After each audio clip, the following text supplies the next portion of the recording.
Hello viewers, আসসালামু আলাইকুম। Welcome to the Farha food creation. আজ নিয়ে এসেছি খুবই হেলদি টেস্টি বাঙালির প্রিয় খাবার লাউ চিংড়ির বড়ি।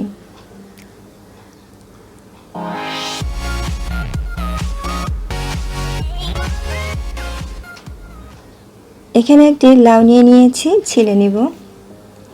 লাউয়ে প্রচুর পরিমাণে পানি আছে, এতে ফাইবার, ভিটামিন, খনিজ উপাদান আছে, পরিপাকের সাহায্য করে, কোষ্ঠকাঠিন্য দূর করে, ইউরিনের সমস্যার সমাধান করে, এছাড়া ওজন কমাতেও সাহায্য করে। এই প্রচণ্ড গরমে লাউয়ের তরকারি খেলে হিট স্ট্রোক থেকে রক্ষা পেতে পারেন। লাউ দিয়ে বিভিন্নভাবে বিভিন্ন রেসিপি তৈরি করা যায়, তরকারি, ভাজি, ঝোল, এমনকি প্রতিদিন সকালে লাউয়ের জুস খেলে অলে চুল পাকা রোধ হবে। এখন লাউটা খোসা ছাড়ানো হয়ে গেছে, কেটে নেব। আপনারা আপনাদের পছন্দ অনুযায়ী শেপে লাউ কেটে নিতে পারেন। আমি এভাবে বড় স্লাইস করে কেটে নিচ্ছি।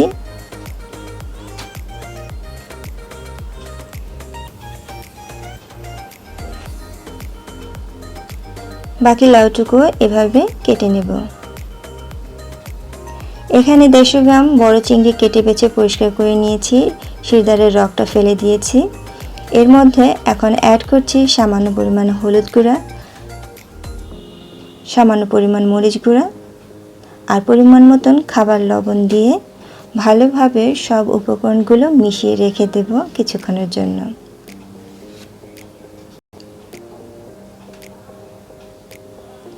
চুলায় প্যান বসিয়ে দিয়েছি, হাফ কাপ রেগুলার তেল দিয়ে দিচ্ছি। 10-12টা চাল কুমড়োর বড়ি ঢেলে দিচ্ছি, কিছুক্ষণ হালকা গোল্ডেন করে ভেজে নেব। ভাজা হয়ে গেছে, এখন বাটিতে তুলে ফেলছি।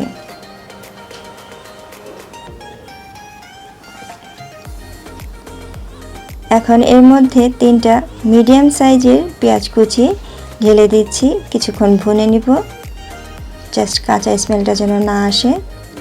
পরিমাণ মতন খাবার লবণ দিয়ে দিয়েছি, তেলটা যেন ছিটে না আসে।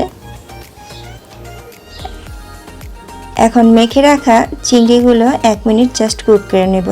চিংড়ি কষানো হয়ে গেছে, এখন বাটিতে তুলে ফেলব। এই প্যানে আরও 3 টেবিল চামচ রেগুলার তেল দিয়ে দিয়েছি, হাফ চা চামচ আদা বাটা, হাফ চা চামচ রসুন বাটা দিয়ে দিচ্ছি, হাফ চা চামচ হলুদ গুঁড়ো, হাফ চা চামচ মরিচ গুঁড়ো দিয়ে ভালোভাবে কষিয়ে নেব। বেশি মশলা ইউজ করছি না। এখন কেটে রাখা লাউগুলো প্যানে ঢেলে দিয়েছি, 2-3 মিনিট ভুনে নেব। এখন অ্যাড করছি ভেজে রাখা চাল কুমড়োর বড়িগুলো, আবারও নেড়ে চেড়ে 4-5 মিনিটের জন্য ঢাকনা দিয়ে ঢেকে দেব।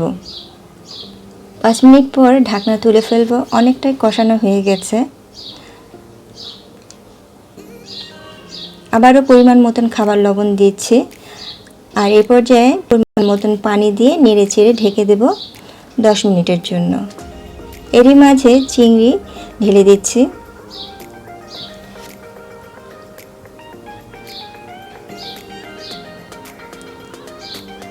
এখানে ছাক বাটা আছে, আমার চ্যানেলে কিভাবে ছাক বাটা তৈরি করতে হয় ডেসক্রিপশন বক্সে লিংক দেওয়া থাকবে। 2 টেবিল চামচ ছাক বাটা দিয়ে দিচ্ছি, এতে করে লাউয়ের ঝোলের তরকারিটা স্বাদটাই পাল্টে যাবে।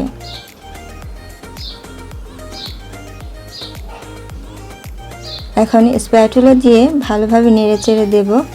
কাঁচামরিচ দিয়ে দিচ্ছি 2-3টা। এখন নেড়ে চেড়ে মিশিয়ে নেব।